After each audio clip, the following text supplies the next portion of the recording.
they're very terrified about all of this because the vast majority of them want to be as invisible as everyone else wants to be. And all this does is draw negative attention to them. They're also not very happy about the fact that they're being represented noisily by people who have absolutely no right to speak for them. So, one of the things we really have to get over, and in a serious way, is the idea that just because you're talking to someone black or white or transsexual or homosexual, that you're speaking to a member of a homogenous tribe, and that the opinion that they happen to have is the opinion that all those who are like them share.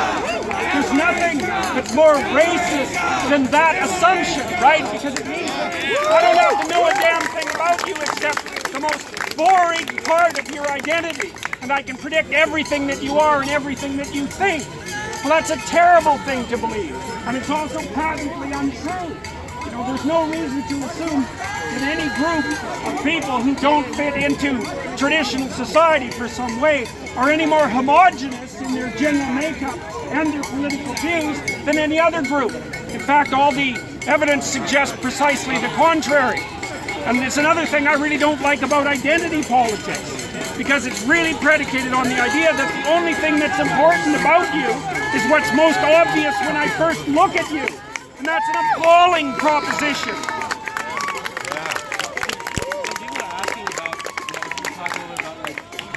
If only you could hear what he was saying! About, sensitive this topic and about why it's important to be able to have this discussion. Because you see right now, people are trying to shut down the discussion. So I want to know... Well, I can tell you. I can tell you a little bit about why these attempts to shut people down are being made, because you need to know this. So, as far as I've been able to determine, this kind of protest is an expression of a philosophy that's grounded partly in postmodernism and partly in Marxism. Now, the postmodern element is basically this. There's no such thing as genuine individual identity. What there is group identity. And you, like it or not, only have the interests of your group. And the whole world is nothing but a battleground between groups of different interests. There's no dialogue. There's no possibility of talking between the groups. It's just a power stage where combat has to take place. And so the reason that speakers with whom the radical postmodernists and the Marxists don't agree are denied a platform is because those people do not believe from a philosophical position that dialogue can bring consensus. And all that's left if you forego that particular principle is this. And this is only where it starts. You know, the fact is that you're all pretty damn civilized. And thank God for that. Because if there were enough fools in the crowd, especially those who are intent on violence, this would turn out very differently. And we do not want to go down that pathway. It's a big mistake. We've been down that pathway many, many times. Yeah. I would certainly not. You have a better angle. I don't have you on Facebook, but I can send it to you. Because it was a consensus. Often the group is wrong. The question was, if there was a consensus against my beliefs, would I forego them? And the answer to that would be, well, first, it would depend on what my conscience said. What are we going to do? Assume that the consensus is correct? The Nazis had a consensus, right? The individual has a conscience, and you have to know when the group has made a mistake and it's become nothing but a madly chanting mob. In which case, what you should do is detach yourself from the madly chanting mob and act like you've got a spine. Yeah. Talk to one in your personality classification. In your shadow, instead in your shadow. You find that people who care less about what other people think and care more about their conscience, but then they create their shadow maybe more than people who care more about. Okay, so there's. Can you hear me at all, you guys? Yeah. Okay, so there is a question. The question was, stemming from my personality class, do I think that people are willing to abide by their conscience are those who've integrated their shadow? And I would say yes, because you have to be a bit of a monster to stand up to the crowd, right? If you're too concerned whether or not people like you, and if you're too avoidant of conflict, then you're going to cave at the first sign of pressure. And you don't want to do that, because if you let people stop you from moving forward, you just end up being someone who's stopped. And if you're someone who's stopped, you've got no life in you, and that's no good. So you have to get tough, but you have to get tough in a way that's controlled, right? It has to be controlled, because otherwise you're the puppet of your worst impulses, and that's a terrible thing to be. Other questions?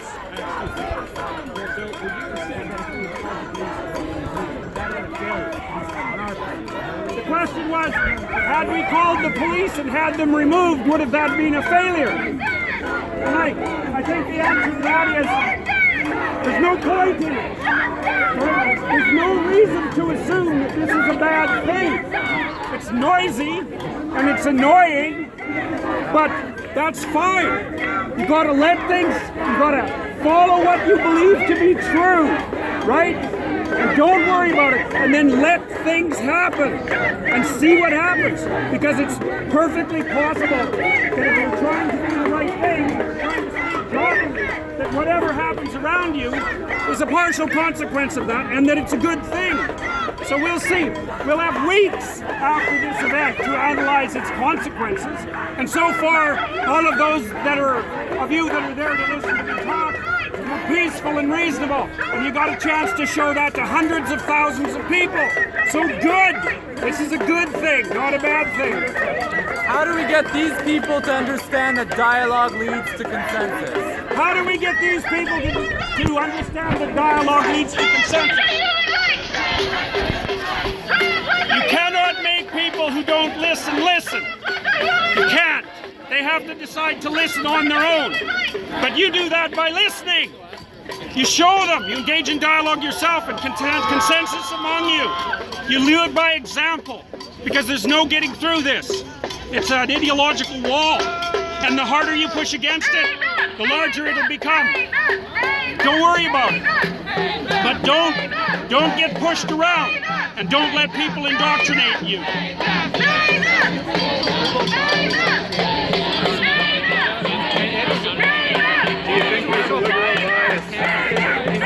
Sorry, I can't. Do you think there's a liberal bias on campuses in Canada? And if so, do you think that causes this? There's clearly a liberal left bias on campuses. I mean, the documentation is very clear. If you go online and watch Jonathan Haidt's videos, okay, he explains it. Partly the reason for that is that people who are higher in openness, a trait, are more likely to go to university and into academia. So there is some trait reasons, but over the last 30 years it's become overwhelmingly left-wing.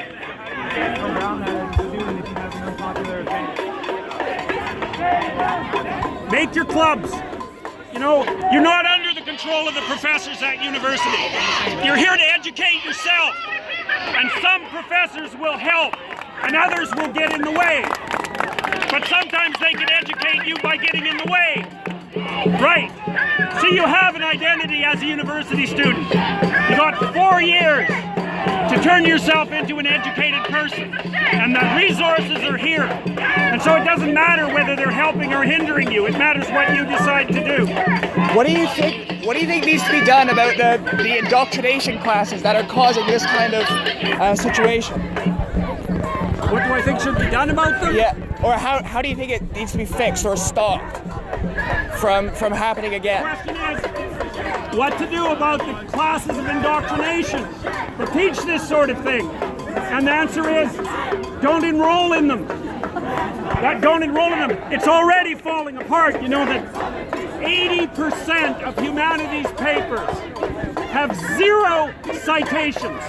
No one reads them. And so we also have no idea how how widespread this sort of thing is, but my suspicions are that it's maybe 2 or 3% of the population. A very tiny minority, but very well organized and very noisy. So the other thing you have to do is if you stand for reason and you want education, is organize yourselves that way and tell the administration, right? So now say what you have to say. And in classes where people push doctrines on you, get your damn arguments together and push back. You know, but you have to be more articulate and more well-read and better educated than the people against whom you're pushing. But that's your job at the university, is to become articulate, man. There's nothing more powerful than someone who is articulate. And no one ever says that. Go in the library and read great people. Write so that you learn how to think, and talk so that you learn how to speak. It'll make you unbelievably powerful, and that's what university is for. I can't understand why you're not told that. There's nothing more powerful than articulate speech. Nothing.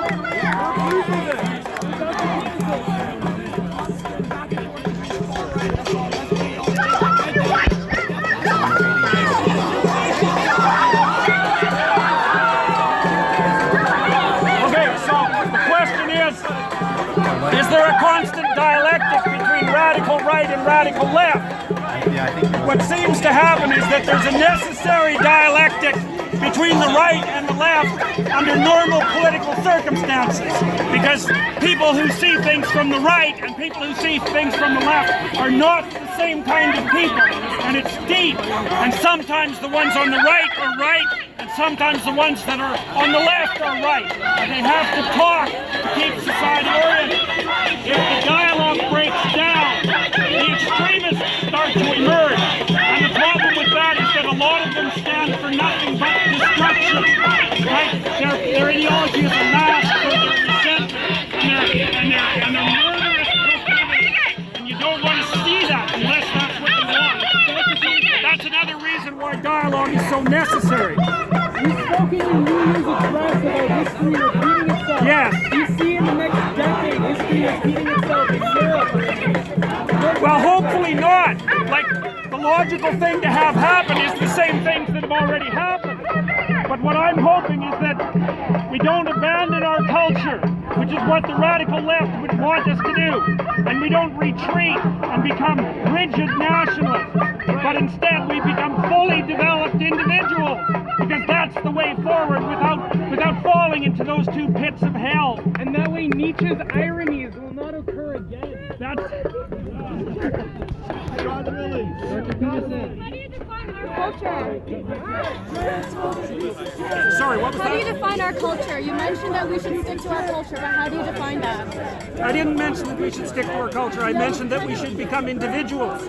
That's what I said. You mentioned that we should make sure that the left doesn't bring us away from our culture. So how do you define that? I said that we should make sure that the radical left doesn't destroy our culture. Look, So I tend to say exactly what I mean. Yeah, so what does our culture mean? I'm just trying to understand it. Well, that's what you're in university. The question is, what does our culture mean? All right.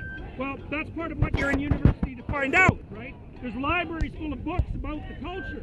And there's people who are represented, have been represented since the beginning of time as stalwart representatives of what that culture constitutes across the political spectrum. What is your definition of our culture? How do you view it? My definition of our culture? Well, there isn't a simple definition of culture. I can tell you one thing that's characteristic of our culture, is that we can gather like this, peaceably, and have difficult discussions without anyone being held off to jail or hurt. And that's a good thing, and it's a rare thing. And I would say that the fact that that occurs, and the fact that it's part of our legal rights, is at the cornerstone of Western culture. And it's the thing that needs to be protected at all costs, unless you want to be a slave or a tyrant. And lots of people want to be slaves, and lots of people want to be tyrants. Freedom is not something that makes people happy. It's not for happiness. It's for nobility. It's for high quality of life. It's so that you can have a life that's worth living, right? To bear some responsibility and to act in a manner that you can live with. Well, that's not the same as happiness. Dr. Peterson, I know that you, as a Muslim, you have the same views as everyone as is very destructive activity. What is making sure Swedes having on the same way how the Saudi has been exporting Islamism all across the world? Right, so the question was about Muslim extremism. I haven't talked much about Islam at all, and that's partly because I don't understand it very well. I've been studying for about 2 or 3 years trying to bring my understanding up to a point where I might have something semi-intelligent to say. But I don't think I'm there yet. I would say, however, I've met with a group of influential moderate Muslims in Toronto, and we're going to start a difficult dialogue. Hopefully it's the kind of dialogue that will actually help everybody in Canada integrate themselves properly and peacefully. The will is there, I think, but it's like every other community. The louder people dominate and the moderates don't talk, and it's a bad thing. So, Dr. Peterson, yes. You talked before about the idea of your conscience being the thing that drives you. Yes. But I'm wondering what happens when your conscience might be faulty. Like I'm thinking about Jonathan Haidt's idea of the social intuitionist model. Okay, so the question is, I've made the point that it's a good idea to let your conscience guide you. And the question is, what happens if your conscience guides you in a bad direction? And that can happen. I would say, look, if you want to rely on your conscience and you want to rely on your sense of meaning that guides you, you have to make sure that you don't tell lies and muddy yourself up with deceit, because you pathologize your being and then it can't speak to you properly. So if you want to use an internal guidepost to orient yourself through life, you have to be honest, because otherwise you're going to follow something that's sick. And that's a terrible mistake. So the reason that you don't lie isn't because there's a rule against it. The reason that you don't lie is because you'll make yourself pathological if you do. And then you won't be able to trust yourself. And if you can't trust yourself, well then you can have your political party and trust that, or you can have nothing. And neither of those things are reasonable replacements. Look guys, You want to speak over here? we should stop. Okay? It went really well. I'd be happy to come back to McMaster.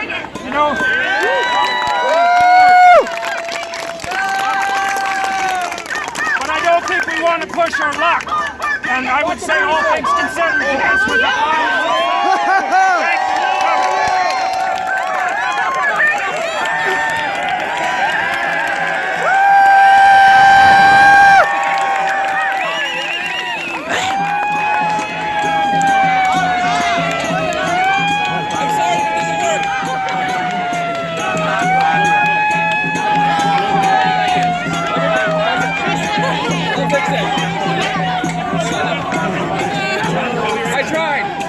No problem. Anyways, I think we should call it a day because this was a success. I got to talk. Everybody got to make a call on themselves if they wanted to, and it was very peaceful. So, hooray!